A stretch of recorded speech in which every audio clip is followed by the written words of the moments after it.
ఏంటి సార్ ఇక్కడ ఒక చిన్న ఎపిసోడ్ సార్, ఈ ఎపిసోడ్ లో ఒక ప్రస్తావన మాట్లాడాల్సినటువంటి అవసరం ఉంది. సో వాస్తవానికి ఏంటంటే కాక్రోచ్ జనతా పార్టీ ప్రభుత్వంతో చర్చలు జరపాలని డిమాండ్ చేసింది. అయితే ఆ చర్చలకు సంబంధించినటువంటి వినతి పత్రాన్ని కూడా కాక్రోచ్ జనతా పార్టీకి సంబంధించినటువంటి అధికార ప్రతినిధులు నడ్డాకి ఇవ్వడం జరిగింది.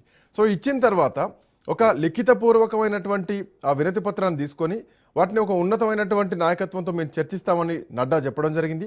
నిరసనకారులతో సంప్రదింపులు జరపడం బహుశా ఇదే మొదటిసారి అనుకోవచ్చు ఇప్పుడున్నటువంటి ఈ ఎపిసోడ్లో, ఈ 3 టర్మ్లో చూసుకుంటే కనుక. అయితే రాత్రి అయ్యేదాకా ప్రభుత్వం ఆ డిమాండ్లపైన ఎట్లాంటి రియాక్షన్ ఇవ్వలేదు, ఎట్లాంటి నిర్ణయం తీసుకోలేదు.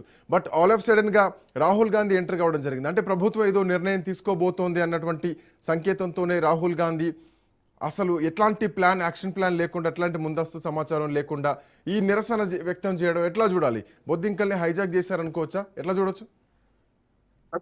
నేను మొదటి నుంచి అంటున్నాను, ఇవి పార్టీలు, ప్రతిపక్ష పార్టీలు వాళ్ళకి చాదగా ఇప్పుడు ప్రజలు తిరగబడి యువత, విద్యార్థులు తల్లిదండ్రులు కూడా వచ్చింది కదా, వాళ్ళందరూ తిరగబడుతున్నారు. మహాపంచాయతీ కూడా ఇదే సంగతి. ఇప్పుడు నిన్నటి నుంచి మన కిసాన్ ఘాట్ వాళ్ళు ధర్నా చేస్తున్నారు. ఏది మన అమెరికా ఉత్పత్తులు కానీ వ్యవస్థ మీరు నష్టపోతామని ముందస్తు జాగ్రత్త చేస్తున్నారు.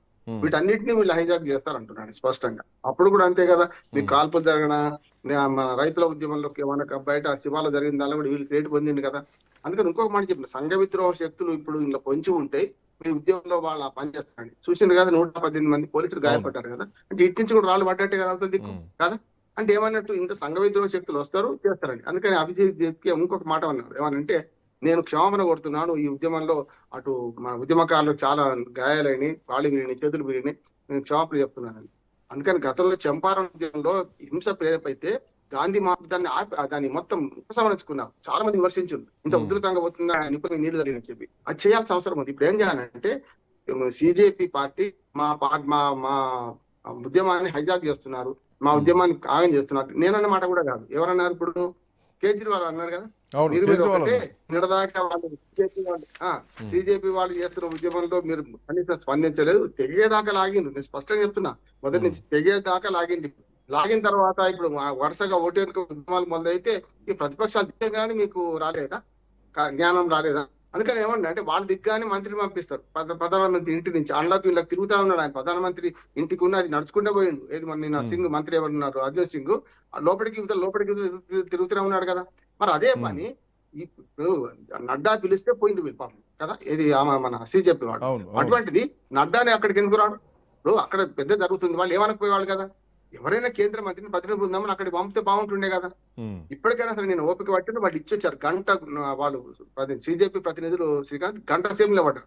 గంట తర్వాత అపాయింట్మెంట్ ఇస్తే 10 నిమిషాలు ముగిసింది. అది కూడా చెప్పారు వాళ్ళు, నేను గంట వేడి చేసిన 10 నిమిషాలు ముగిసింది అన్నారు. ఇప్పటికైనా సరే నేను 3 అడుగుతున్నాను గవర్నమెంట్. ఒకటి తెగదాకా లాగినరు. ఇప్పుడు మనం వాంగ్చుక్ నిహార్ దీక్షను విరామం చేయాలి. నెంబర్ 1 దానికి పోవాలి, మంత్రి పోవాలి, మన నిమ్మరసం చేయాలి, ఇవ్వాలి, శాంతింప చేయాలి. ఖచ్చితంగా పార్లమెంట్ సాక్షిగా మేము చర్చిస్తామని. ఇప్పుడు రాహుల్ గాంధీ కూడా తప్పుగా ఈ 2 చందాచోర్, ఈ నీటు, ఈ రెండింటి మీద ఉన్నారు కదా వాళ్ళు. అమలాయం చందాచోర్ మీద మాట్లాడమన్నారు, దీని మీద మాట్లాడమన్నారు. గొడవ పెడితే ఇవాళ కాదు, రేపు 19 రోజులు సమావేశం అవుతుంది. 19 3వ రోజు అయిపోయింది. పుణ్యకాలం కష్టపోతూనే ఉంది.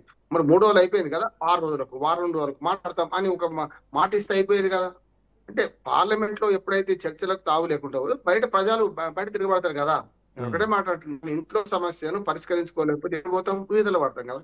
మన పిల్లలే మనం ఏదైనా చెప్తే వినకపోతే పిల్లలు ఏం చేస్తారు, మనం వాళ్ళు కోరిన తీర్చకపోతే ఏది ఉంటే ఇసిరి కొడతారు.